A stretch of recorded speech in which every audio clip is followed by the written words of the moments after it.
Eu me achava esperta. Achava que tinha tudo sob controle. Estava tão enganada que isso quase me destruiu. Olhando para trás agora, sentada sozinha nesta casa vazia que parece mais um túmulo do que um lar, consigo traçar exatamente onde minha vida passou de previsível a arruinada. Tudo começou com o tédio, aquele tédio lento e sufocante que se infiltra em um casamento tão gradualmente que você só percebe quando já está se afogando nele. Mark era tudo o que uma mulher deveria querer. Depois de 11 anos de casamento, eu conseguia prever cada movimento dele. Chegava em casa às 18h15, tirava os sapatos na porta, me dava um beijo na bochecha que há muito tempo havia perdido qualquer sentimento real. Como foi seu dia, querida? Ele perguntava. A mesma pergunta, o mesmo tom, a mesma expectativa da mesma resposta. Jantaríamos. Algo sensato, ele elogiava, independentemente do gosto. Depois, se retirava para o escritório em casa para revisar planilhas enquanto eu arrumava a casa e me perguntava se era só isso que havia na vida. Ele era contador e, meu Deus, como isso transparecia em tudo. Transparecia mesmo. Nossas contas eram pagas com 2 semanas de antecedência. Nossa aposentadoria estava planejada nos mínimos detalhes. Transávamos todo sábado à noite, às 22h30, depois do noticiário, mas antes de ficarmos muito cansados. Até nossas discussões seguiam um padrão previsível. Pequenas discordâncias, conversas racionais, concessões, nunca gritos, nunca paixão, nunca nada que me fizesse sentir viva. Às vezes, eu o encarava do outro lado da mesa de jantar. Esse homem que nunca me magoara, nunca me traira, nunca sequer olhara para outra mulher, até onde eu sabia. Ele era estável, confiável, seguro, e eu estava morrendo por dentro de tanta monotonia. O pior é que eu nem conseguia odiá-lo de verdade por isso. Como odiar alguém por ser exatamente o que prometeu ser? Mark nunca fingiu ser interessante. Desde o nosso primeiro encontro naquele restaurante italiano simples com preços razoáveis, ele tinha sido exatamente assim, cuidadoso, ponderado, previsível. Eu era quem tinha mudado. Ou talvez eu finalmente tivesse admitido que sempre soube, segurança não era suficiente.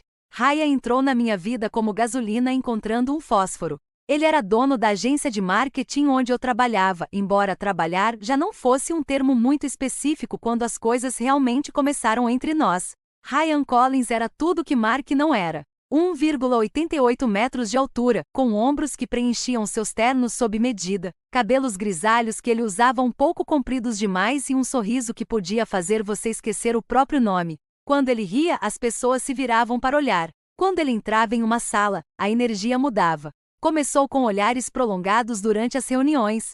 Depois, um café para discutir a conta da Glória, ele sugeria. Depois, um drink depois do trabalho para comemorar o contrato com a Morrison, ele dizia. Cada passo parecia natural, inevitável, como a gravidade me puxando para algo a que eu não conseguia resistir. A primeira vez que ele me beijou foi em seu escritório, porta trancada, luzes da cidade brilhando através das janelas do chão ao teto. Minha aliança de casamento refletiu a luz quando estendi a mão para ele. E por um momento hesitei. Então, sua boca estava na minha, e eu não conseguia me lembrar porque alguma vez me importei em ser cautelosa. Você merece mais do que segurança, ele sussurrou contra meu pescoço naquele primeiro beijo. O tempo e Deus me ajudem, eu acreditava nele. O caso se tornou meu vício secreto. Quartos de hotel com lençóis de algodão egípcio. Champanhe em restaurantes que Mark consideraria caros demais. Conferências de fim de semana que, na verdade, eram viagens para sua casa de praia, onde passávamos dias inteiros na cama pedindo serviço de quarto, fingindo que o resto do mundo não existia.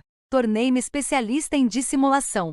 Tirar minha aliança tornou-se tão natural quanto respirar dentro da minha bolsa na porta do quarto do hotel, dentro do meu bolso antes de entrar no carro de Ryan. Eu criava mentiras elaboradas com a habilidade de um romancista. Reuniões atrasadas com clientes que não existiam, engarrafamentos que eu nunca tinha visto, compras que não resultavam em sacolas. Mark nunca questionou nada disso. Ele levantava os olhos do laptop quando eu chegava em casa horas mais tarde do que o combinado. Cabelo cuidadosamente penteado, perfume reaplicado para disfarçar o de Ryan. Trabalho atrasado de novo? Ele perguntava, já voltando para a tela antes mesmo de eu responder. Você sabe como é, eu respondia, pendurando o casaco, a mentira deslizando da minha língua como seda. O pessoal da Morrison é exigente. Você trabalha demais, ele respondia, com a mesma preocupação na voz que tinha há 11 anos.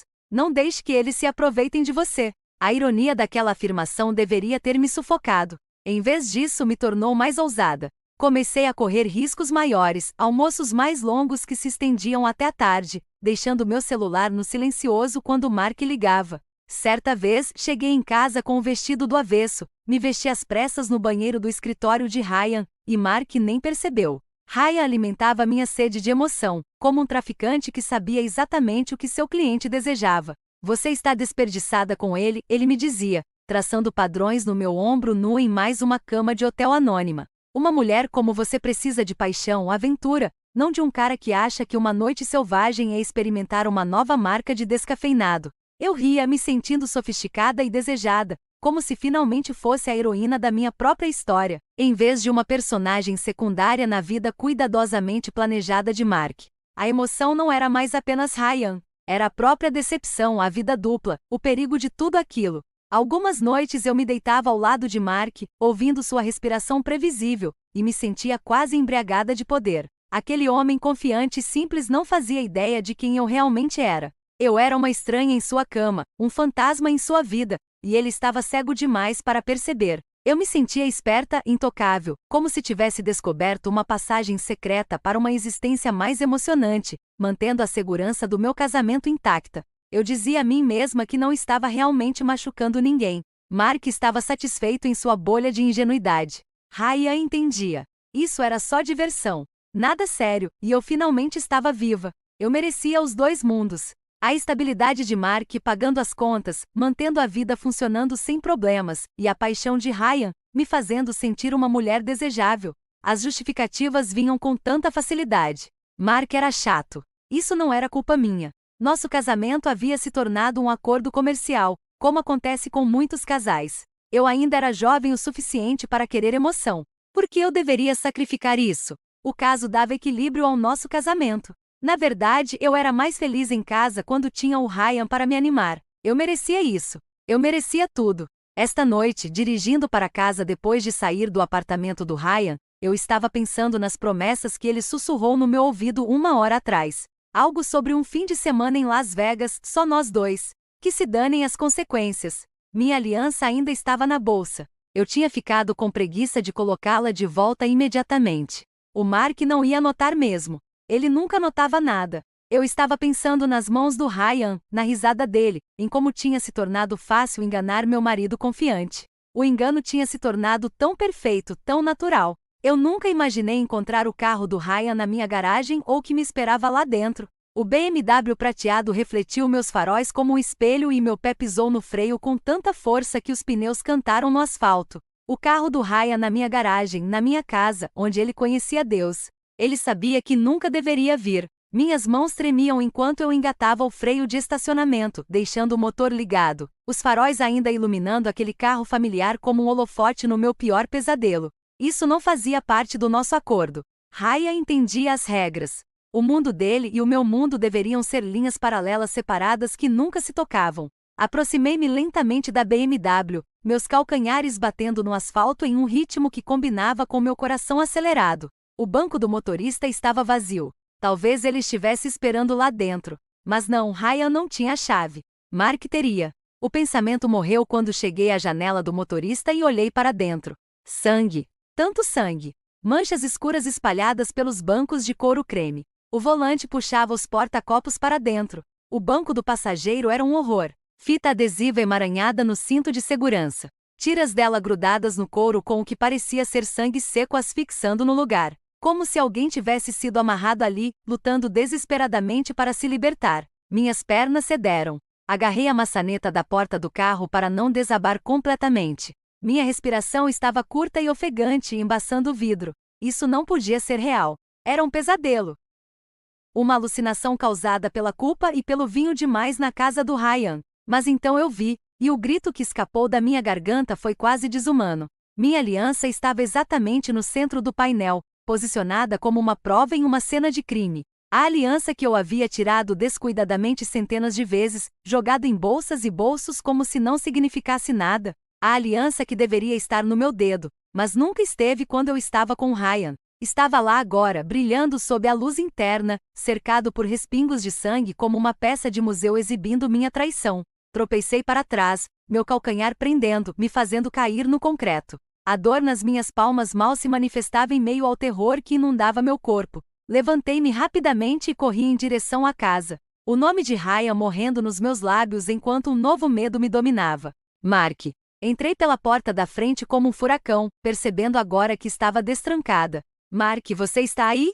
Mark respondeu a casa em silêncio. Vasculhei todos os cômodos, abrindo armários com um puxão, checando o banheiro, até mesmo olhando atrás da cortina do chuveiro como uma criança procurando monstros. Seu escritório estava vazio, o computador desligado, os papéis empilhados ordenadamente como sempre. Nosso quarto estava intacto, as camas ainda arrumadas desde a manhã. Mark, por favor. Minha voz falhou ecoando pela casa vazia. Isso não tem graça. Onde você está? Mas mesmo enquanto eu gritava, eu sabia que Mark jamais faria isso. Ele não tinha um pingo de drama. Ele nunca teria encenado algo assim. Nem saberia como. Meu telefone já estava na minha mão quando decidi conscientemente ligar para o 911. A voz calma da atendente pareceu surreal em meio ao meu pânico. Tem sangue, eu ofeguei. Em um carro na minha garagem. Meu marido está desaparecido e tem muito sangue. Senhora, preciso que a senhora se acalme. A senhora está em perigo imediato? Perguntou a atendente. Eu não sei, eu chorei. Só mandei alguém, por favor. Os próximos 20 minutos se passaram num turbilhão de luzes piscantes e uniformes. Carros de polícia bloqueavam a rua. Vizinhos saíam de suas casas, roupões jogados às pressas por cima dos pijamas, observando minha vida desmoronar a uma distância segura. A detetive Morrison foi a primeira a se aproximar depois de examinar o carro.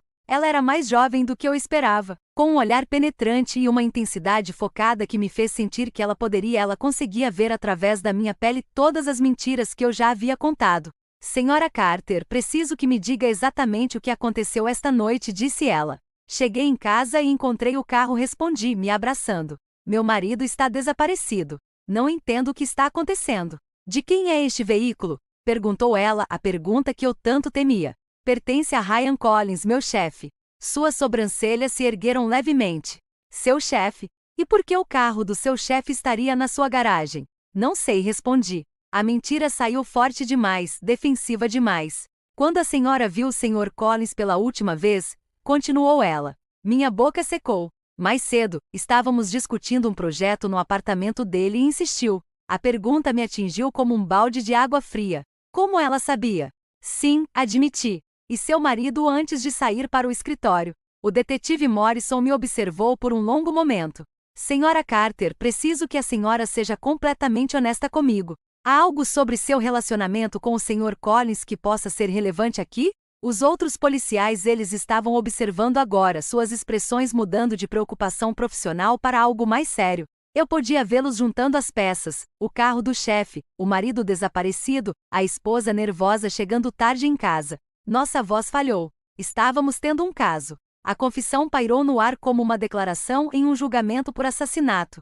A expressão da detetive Morrison não mudou, mas algo em seus olhos se intensificou. Há quanto tempo? Ela perguntou. 6 meses, respondi. Seu marido sabia? Não, quer dizer, eu não achava. Ele nunca disse nada, respondi. Ela notou. E agora os 2 homens estão desaparecidos. E há sangue no carro do seu amante, que está misteriosamente na sua garagem, além da sua aliança, que presumo que você não estava usando esta noite, estar exposta no veículo. O peso de como tudo aquilo parecia me atingiu em cheio. Esposa tendo um caso. Marido desaparece. Amante desaparece. Sangue por toda parte. Aliança colocada como um cartão de visitas. Eu jamais faria isso. Comecei a falar. Precisaremos que você compareça à delegacia para um depoimento formal. A detetive Morrison interrompeu, seu tom deixando claro que não se tratava de um pedido. Precisaremos revistar a casa. Mas Mark pode estar ferido em algum lugar. Ryan também. Vocês não deveriam estar procurando por eles? Implorei. Estamos, senhora Carter. Mas neste momento a senhora é a única pessoa ligada aos 2 homens desaparecidos. A senhora estava tendo um caso com um deles enquanto era casada com o outro, e agora ambos sumiram e há vestígios de sangue na sua entrada de carros, explicou ela. Ela não disse as palavras, mas eu as ouvi mesmo assim. A senhora é nossa principal suspeita. A polícia trabalhou a noite toda fotografando tudo, recolhendo evidências, tratando minha casa como uma cena de crime. Não encontraram sinais de luta na casa, nenhum sangue além do que estava no carro. A carteira e as chaves de Mark haviam sumido, sugerindo que ele havia saído por vontade própria, mas seu carro ainda estava na garagem do escritório. Segundo o policial que foi enviado para verificar, o telefone de Ryan ia direto para a caixa postal. Seu apartamento apresentava sinais de uma partida apressada, gavetas abertas, armário meio vazio, meu laptop sumiu. Ao amanhecer, o BMW já havia sido rebocado para a perícia, mas eu ainda conseguia vê-lo toda vez que fechava os olhos. Aquele interior manchado de sangue. Minha aliança de casamento exposta como uma acusação, um julgamento, uma ameaça. O detetive continuava fazendo perguntas que eu não conseguia responder. Por que o carro estava ali? Onde estavam os homens? Por que minha aliança, a aliança que eu admitia tirar com frequência, estava colocada tão deliberadamente no que parecia ser uma cena de crime? Eu não tinha respostas, mas alguém tinha. Alguém que queria que eu parecesse culpada de algo terrível. A semana seguinte à descoberta pareceu um afogamento em câmera lenta. Cada dia trazia novos horrores, cada revelação pior que a anterior. Até que eu entendi que alguém não havia apenas destruído minha vida, mas orquestrado sua aniquilação completa. Como maestro regendo uma sinfonia de vingança, Mark nunca voltou para casa. Ryan nunca atendeu o telefone. A investigação policial estagnou como um carro sem motor. Muitas evidências de sangue, mas nenhum corpo, nenhuma testemunha, nenhum crime claro além de 2 homens que aparentemente desapareceram no ar. Mas a suspeita deles sobre mim. A cada hora que passava, a angústia só aumentava, alimentada pelos fatos que eu não podia contestar. Eu era a esposa infiel, o denominador comum, aquela que mais tinha a ganhar se os 2 homens desaparecessem. A primeira bomba explodiu 3 dias depois da descoberta, quando tentei comprar mantimentos. Sinto muito, senhora, mas seu cartão foi recusado, disse a caixa, sem me olhar nos olhos. Atrás de mim, eu sentia o peso das escadas, vindo dos vizinhos que já tinham ouvido os boatos. Hayley Carter, a mulher cujo marido e amante desapareceram na mesma noite. Isso é impossível. Tente de novo, insisti. Ela tentou. Mesmo resultado. Procurei outro cartão, depois outro. Todos recusados. A fila crescente atrás de mim se mexia inquieta enquanto meu rosto queimava de humilhação. Eu vou ter que voltar, murmurei, abandonando o carrinho e correndo para o meu carro, onde liguei para o banco com os dedos trêmulos. Estou vendo saldo zero em todas as contas, senhora Carter, disse a atendente depois de uma eternidade em espera. Isso é impossível. Tínhamos mais de $40.000 em poupança e 15 em conta corrente, protestei. As contas foram encerradas há 3 dias pelo Sr. Mark Carter. Ele sacou todo o dinheiro e fechou as contas, explicaram. O telefone escorregou dos meus dedos dormentes. Mark tinha drenado tudo, não só a conta corrente, não só a poupança, mas tudo. As contas de investimento que descobri mais tarde naquele dia tinham sumido. O fundo de emergência que tínhamos escondido num banco online, esvaziado. Até a pequena herança da minha mãe, que eu tinha mantido separada de alguma forma, tinha sido drenada de forma impossível. Eu estava sem um tostão. Completamente sem um tostão. O pagamento da hipoteca voltou no dia seguinte. O banco ligou em poucas horas, o tom mudando de cortesia para um profissionalismo frio quando perceberam que eu não tinha dinheiro para resolver a situação. Os cartões de crédito que eu usava pararam de funcionar um a um. Estourou o limite dos saques em dinheiro que eu não tinha feito. Pagamentos voltaram de contas que já não existiam. Sentei-me à mesa da cozinha rodeada de extratos que imprimi em desespero, tentando entender como 11 anos de estabilidade financeira evaporaram em menos de uma semana. Todas as pistas levavam à mesma conclusão. Mark havia destruído sistematicamente nossa vida financeira. Mas de onde? Como? A polícia disse que seus cartões de crédito não haviam sido usados, seu telefone estava desligado, seu carro abandonado. A detetive Morrison apareceu no 5º dia, sua presença preenchendo minha porta como uma ameaça. Alguma notícia do seu marido, senhora Carter? Perguntou ela. Sabe que não, respondi. Não consegui esconder o cansaço na minha voz. Encontraram alguma coisa? O sangue no carro é compatível com o tipo sanguíneo do Sr. Collins, mas sem um corpo, não podemos confirmar nada. Nenhum hospital admitiu alguém com a descrição de nenhum dos 2. O passaporte do Sr. Collins não foi usado. Nem o do seu marido, relatou ela. Então, eles simplesmente desapareceram? Perguntei. Seu sorriso era fraco. As pessoas não desaparecem assim. Senhora Carter, alguém sabe onde eles estão. A implicação pairava entre nós como uma lâmina. Depois que ela saiu, percebi que a casa havia se tornado minha prisão. Eu não conseguia sair sem sentir olhares sobre mim. Vizinhos observando por trás das cortinas, cochichando sobre a mulher cujo marido descobriu seu caso e desapareceu. O noticiário local havia repercutido a história. Mistério de triângulo amoroso. 2 homens desaparecidos, esposa sob suspeita. À noite, a casa se transformava em algo sinistro. Cada rangido da madeira se acomodando soava como passos. Cada sombra através das cortinas parecia uma figura observando. Comecei a dormir com uma faca debaixo do travesseiro, embora não tivesse certeza de quem eu tinha mais medo, de um intruso ou do próprio Mark, porque eu havia começado a acreditar que Mark estava vivo. Mais do que vivo. Ele estava orquestrando tudo. A crença começou com pequenas coisas.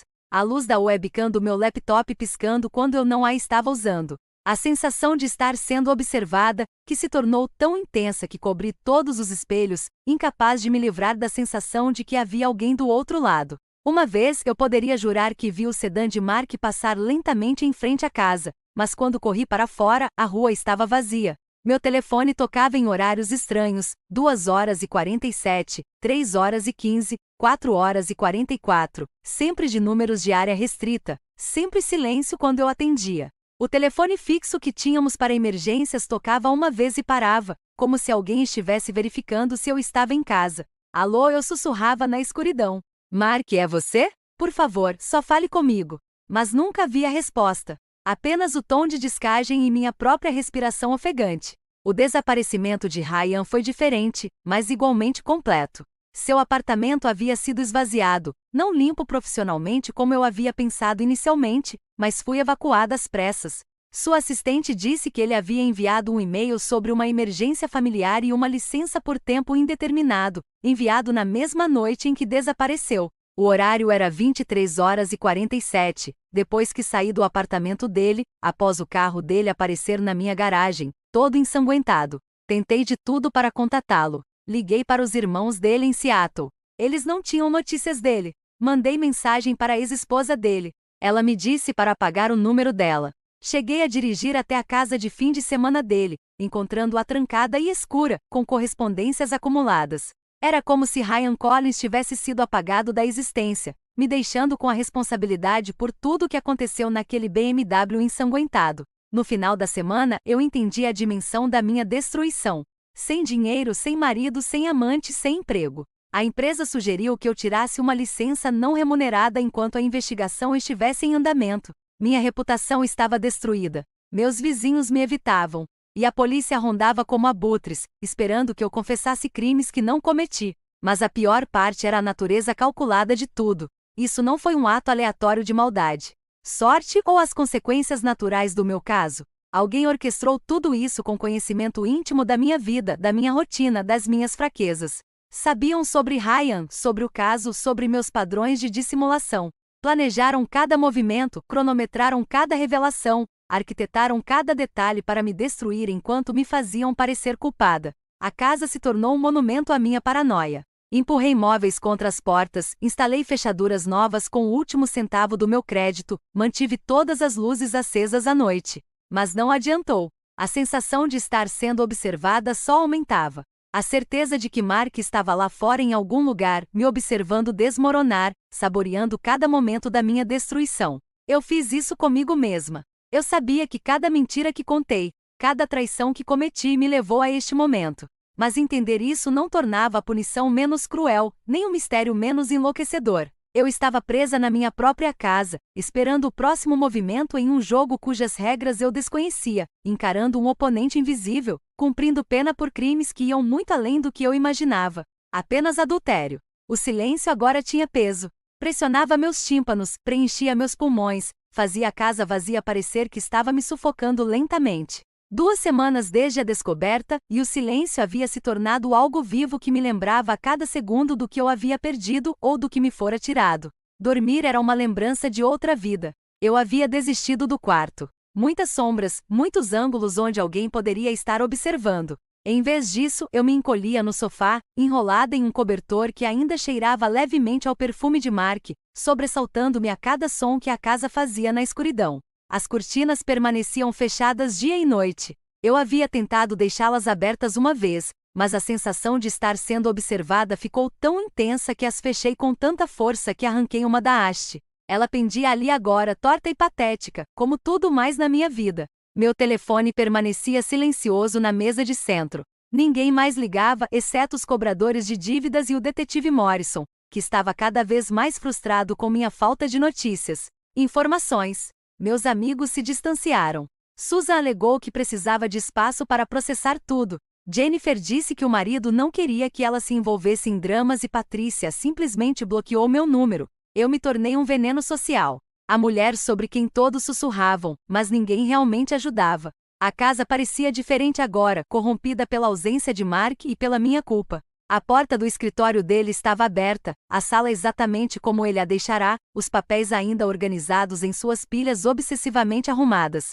Às vezes eu ficava parada na porta tentando entender como não tinha percebido nada, o planejamento, a raiva, a capacidade para esse tipo de guerra psicológica. Será que tudo isso estava escondido sob aquela fachada tediosa o tempo todo? Ou será que minha traição o transformou em algo que eu jamais imaginei que ele pudesse ser? Durante as intermináveis horas de luz do dia, desenvolvi uma rotina de paranoia. Checar as fechaduras.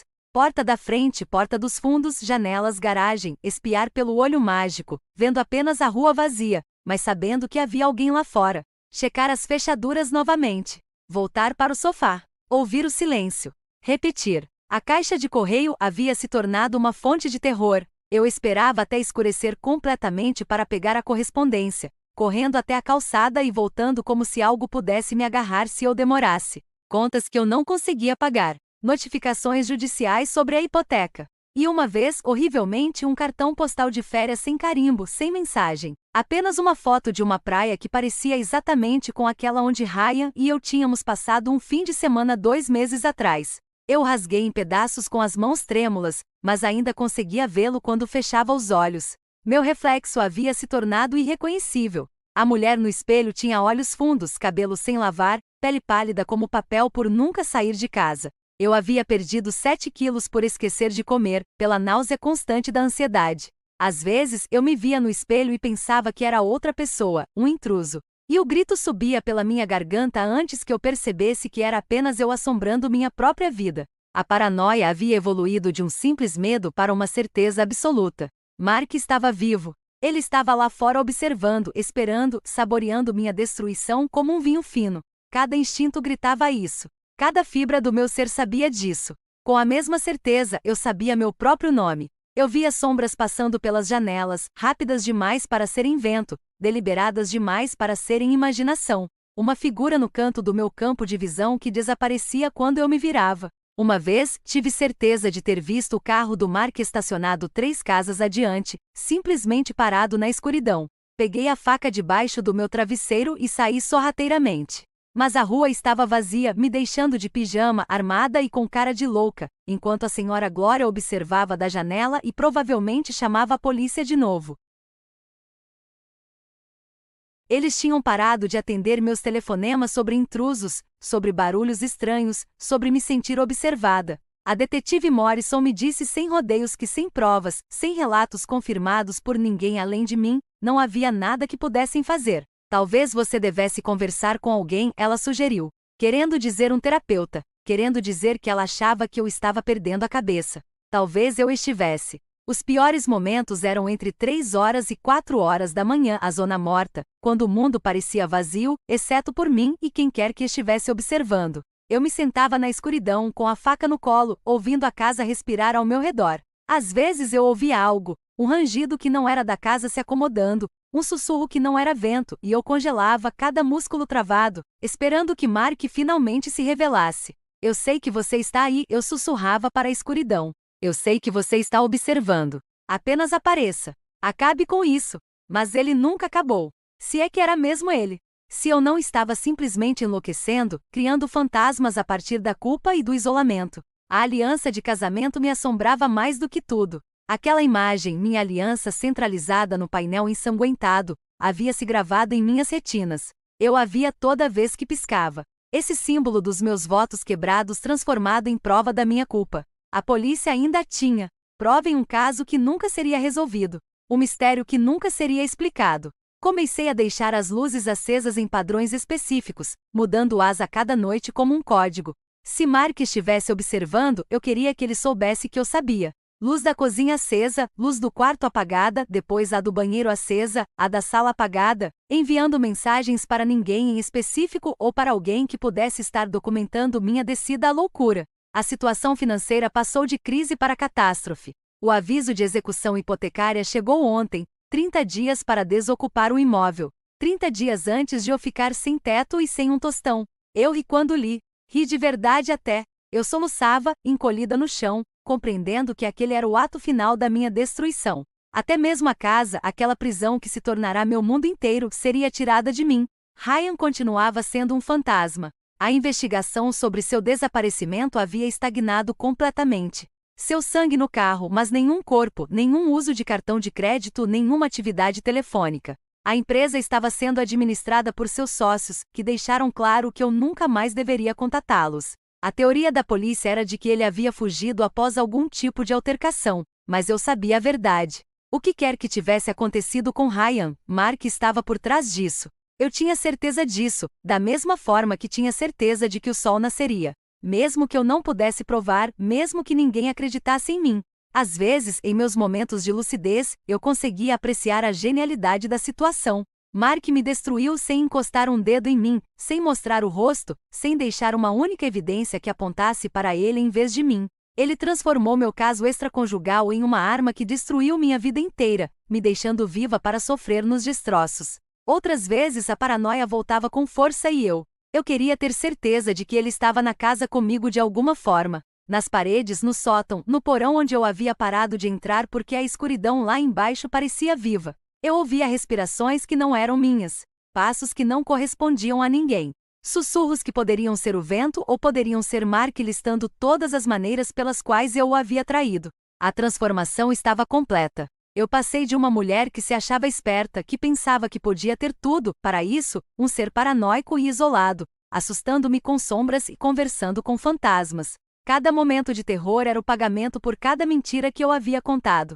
Cada vez que eu tirava minha aliança, cada noite que eu chegava em casa e sentia o cheiro de outro homem na minha pele, a culpa e o medo se entrelaçaram em algo que parecia loucura, ou talvez clareza. Talvez fosse assim que se sentia ao finalmente enxergar a verdade sobre o que eu havia feito, o que eu havia destruído, no que eu havia me transformado. O BMW se foi, rebocado há semanas. Mas eu ainda o vejo toda vez que olho para a entrada da garagem. O sangue, a fita adesiva, minha aliança de casamento exposta como uma peça de museu, documentando minha traição. A polícia acabou desistindo. O caso esfriou sem corpos, sem evidências além de sangue e suspeitas. A última visita da detetive Morrison foi breve.